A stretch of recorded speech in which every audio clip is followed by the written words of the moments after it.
चलिए 12th class physics में आज जो हम पढ़ाने वाले हैं वो है लेंस के लिए अपवर्तन का सूत्र। ये हमारा चित्र में एक पतला लेंस है, मैंने एक उत्तल लेंस लिया है, आप अवतल लेंस भी ले सकते हैं। तो चित्र में एक उत्तल लेंस है जिसकी मोटाई t है। ये पतला लेंस है लेकिन इसकी मोटाई फिर भी मैंने मानी है क्योंकि लेंस की कुछ ना कुछ मोटाई होती है, मैंने t लेंस की मोटाई मानी है।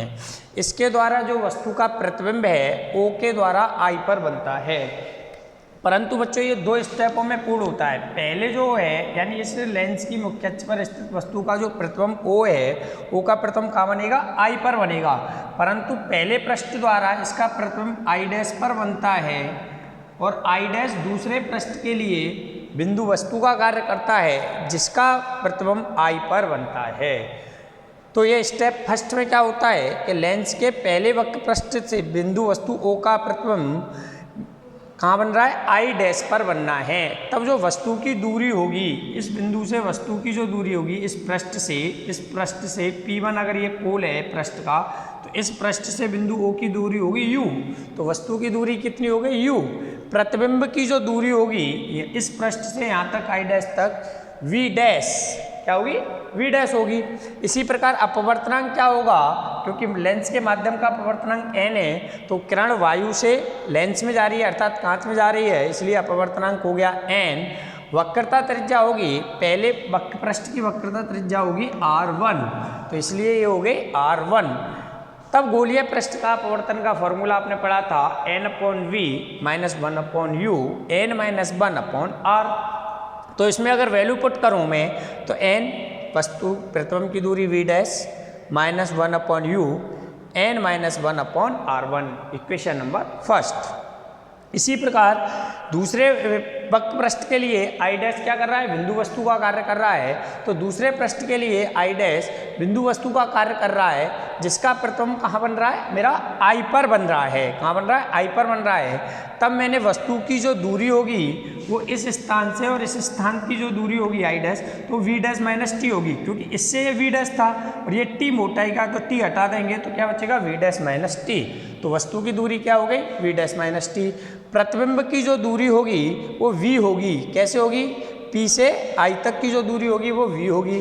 दूसरे लिए वक्र पृष्ठ की त्रिज्या क्या होगी? R2 होगी। तो वक्रता त्रिज्या क्या हो गई? R2 हो गई।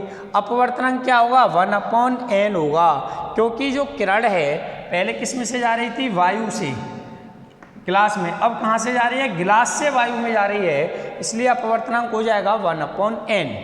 तब गोलीय पृष्ठ के अपवर्तन के लिए सूत्र से 1/n बराबर 1/v यानी बस किसकी? प्रतिबिंब की दूरी माइनस वस्तु की दूरी 1/u यानी वस्तु की दूरी v dash minus t 1/n minus 1/r2। क्योंकि लेंस मेरा बहुत पतला है इसलिए v डैश माइनस t के स्थान पर मैं क्या मान लूँगा? v डैश मान लूँगा। v डैश माइनस t के स्थान पर क्या मान लूँगा? v dash. तो v डैश अगर मैं मानूंगा तो देखिए यहाँ से आ गया 1/nv minus 1/v dash n-1/r2। अब मैंने इसमें क्या किया? n का मल्टीपल कर दिया बोथ साइड, तो ये आ जाएगा 1/v minus 1/v dash equal to n से n कैंसिल, माइनस इसमें से कॉमन लिया n-1/r2।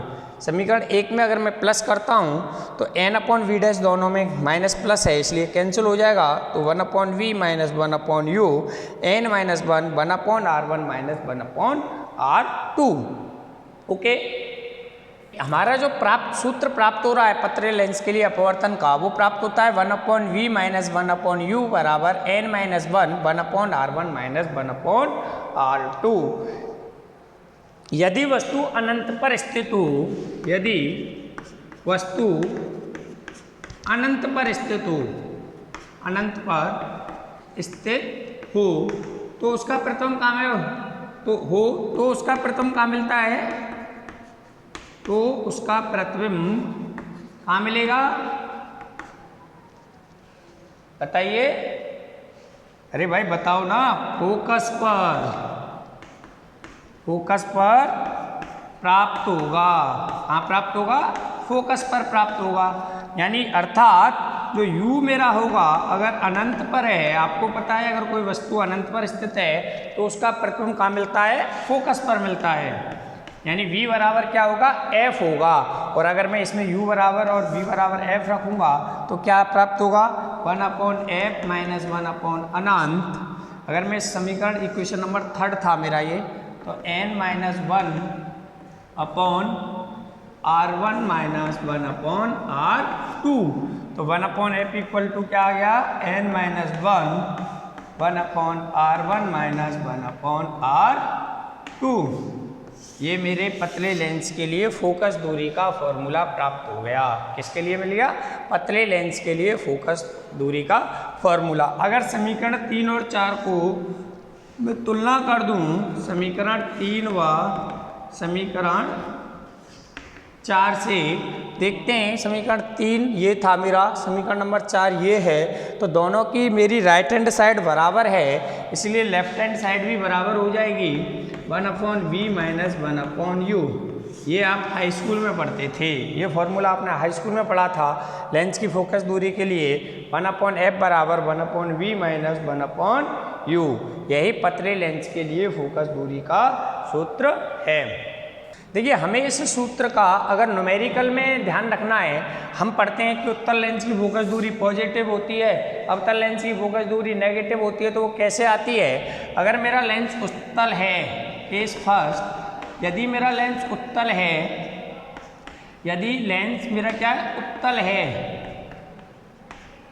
लेंस कैसा है मेरा, उत्तल, तो उत्तल लेंस के लिए क्या होगा, मेरी R1 क्या होगी, पॉजिटिव होगी, R2 मेरी नेगेटिव होगी।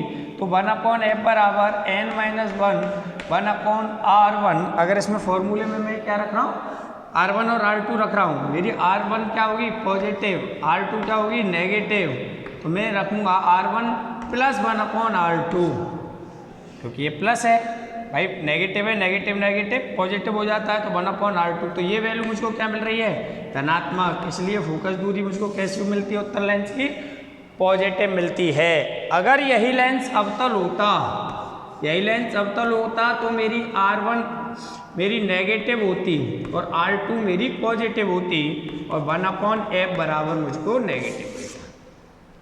क्लियर।